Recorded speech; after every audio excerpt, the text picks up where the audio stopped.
It's time to sit back, relax, and listen to Change Your Attitude, Change Your Life.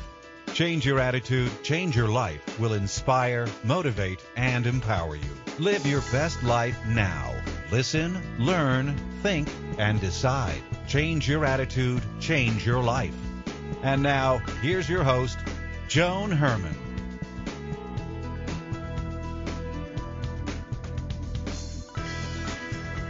Welcome to Change Your Attitude, Change Your Life. I'm Joan Herman. Thanks for tuning in.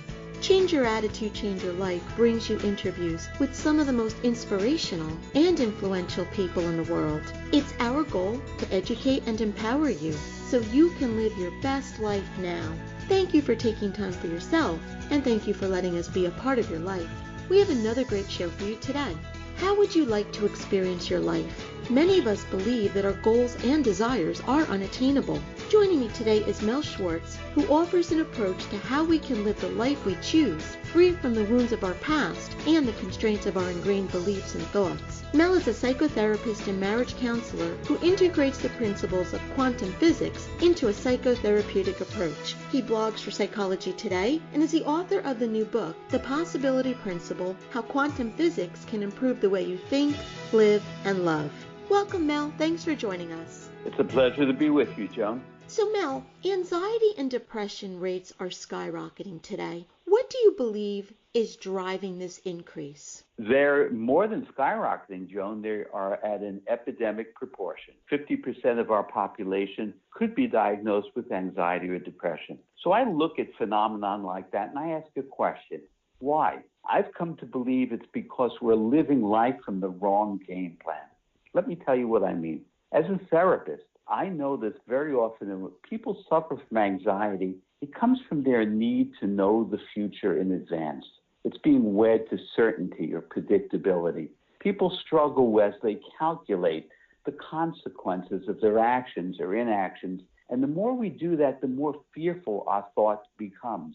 When we get locked in fearful thought where we worry about the future, we're not engaging in the flow of life. You see, we're not really living life. We're standing back trying to hold off uncertainty. But I've learned that quantum physics teaches us that reality is altogether uncertain. I see that as a positive. It's because uncertainty equals possibility. I teach in my book and my clients in my workshops, I teach that when we embrace uncertainty, we can navigate life. We can move into the flow of life.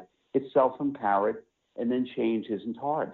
Mel, why do you think this is happening? Didn't our parents or grandparents experience the same emotions? They did. Actually, I think that this addiction to certainty and the recurring anxiety is due to the way we think, which is actually comes to us from 17th century science. Newton called it determinism. If we have enough data, we can calculate the future.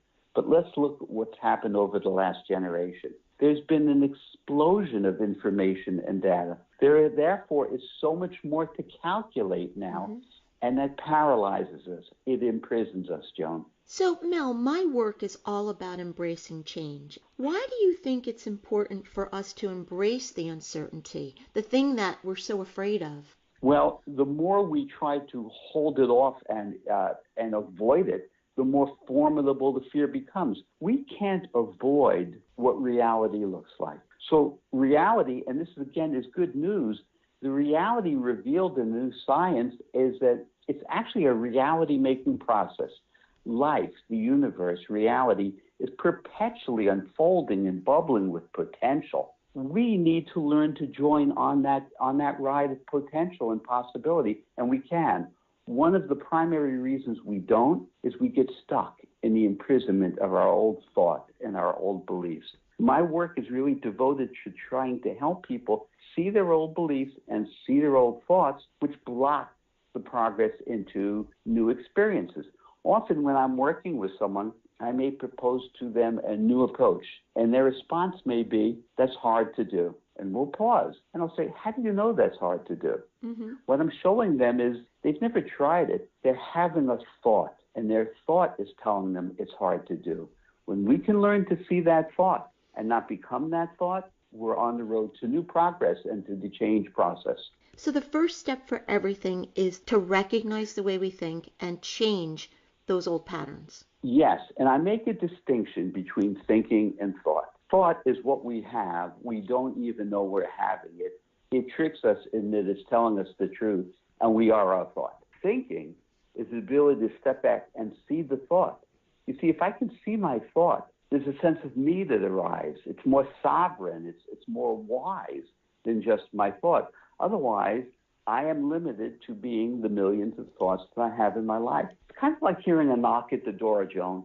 You hear the knock, but you can decide whether to answer that door or not. That's what I teach people to do in my book, to see the thought, and if it's an old limiting thought, to learn how to free yourself from that. We all talk about detoxing our bodies, but you talk about detoxing the mind. So how do we do that? How do we detox those negative thoughts? The first thing I teach people to do is not classify them as negative or positive.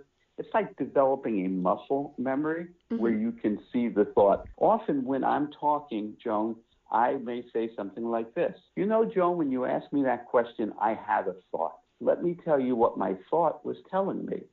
See, that represents the thought. That frees me from it. Now, when I refer to detoxing the mind, and I teach workshops on this process, detoxing the mind means the ability to see the false beliefs and the ensuing thoughts that have imprisoned me over my lifetime. I believe that we are not limited to the experiences that we have had throughout our lives. We can access the potential of who we'd like to become and choose to become by learning to see the thought. Now, it's not a quick 1, 2, 3 approach. Unlike most writers out there and speakers, I don't present the 3 steps.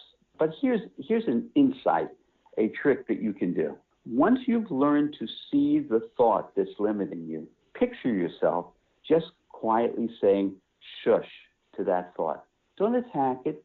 Don't judge it. Just quiet it down and create a space. You see, in the nanosecond between your thoughts, you exist in a state of pure potential. But if we keep having the same old thoughts, we will never access that potential. In my book, I write that the most important relationship you will ever have isn't with your parents, your children, your spouse, your best friends. The relationship that will impact you far more than any other relationship is with your thoughts. You need to learn to turn them into your ally, and you can learn to do that. Mel, we hear so much today. Everybody's talking about this mind-body connection, but you say that there is no mind-body connection because there's no mind-body separation. Can you explain that? Yes. At first, people will think that's a curious thing to say. Firstly, why do we think there's a mind-body separation? It came to us from the 17th century philosopher Descartes, who said, I think, therefore I am. And he then separated mind and body. Mind and body aren't separate. Why would we think they're separate? So when we begin to think holistically and we speak of mind-body connection, the word connection still implies that there's a separation, and we found a bridge between the two. That's insufficient thinking.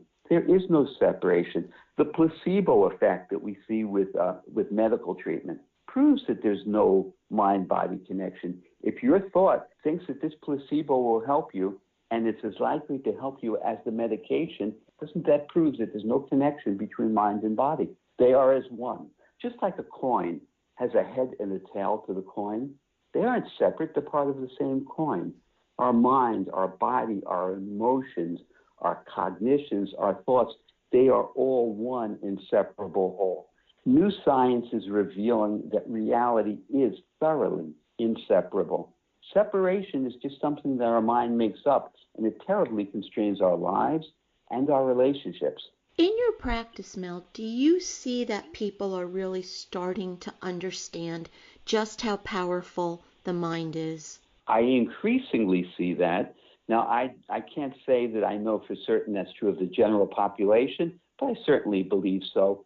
You know, we used to believe that our thoughts were created or produced by our brain. Again, I think that that's limited thinking. Imagine that you're walking at the beach and you look behind you and you see your footprint in the sand. It would be silly to think the sand produced your footprint. Your foot left its mark in the sand.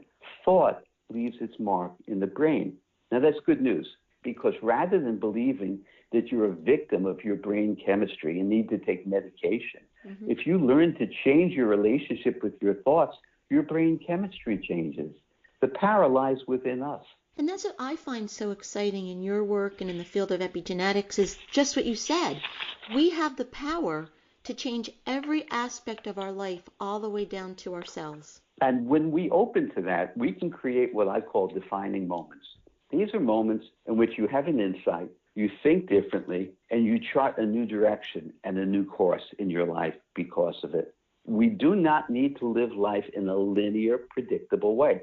By embracing uncertainty, learning to master our thinking and see the space between our thoughts and free ourselves from our old beliefs, we get to write the script of our life. I teach this, write about this, because I've experienced it in my own life. And having experienced it, I thought, if this worked for me, why not others?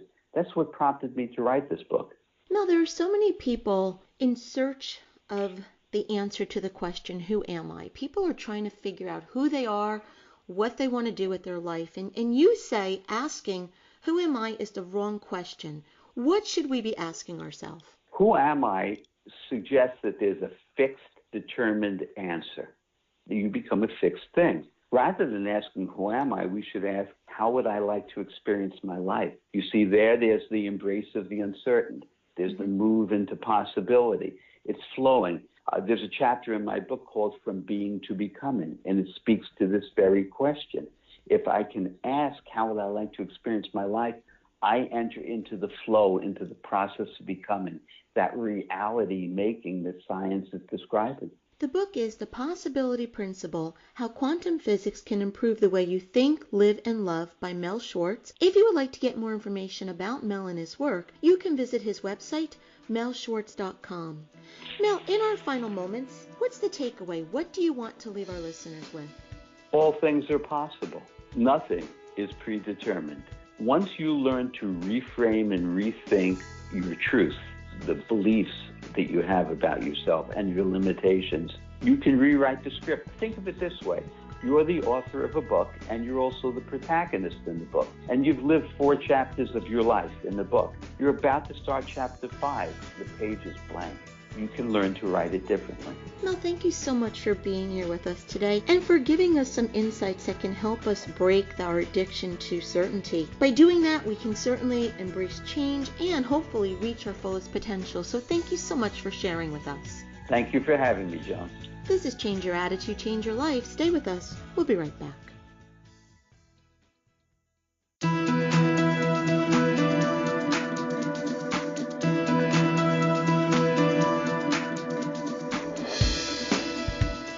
Thank you for joining us. I hope you found the show informative. At Change Your Attitude, Change Your Life, we believe that knowledge is power. Take what you've learned, apply it, and live your best life now. Remember that the information provided are the opinions of our guests and should never replace the advice of a professional who knows your personal situation. If you'd like more information, visit our website, CYACYL.com. While on the site, listen to past shows on demand, read our digital magazine, take part in the book club, check out our team, and be sure to follow the show on social media. Until next time, this is Joan Herman. Thanks for tuning in.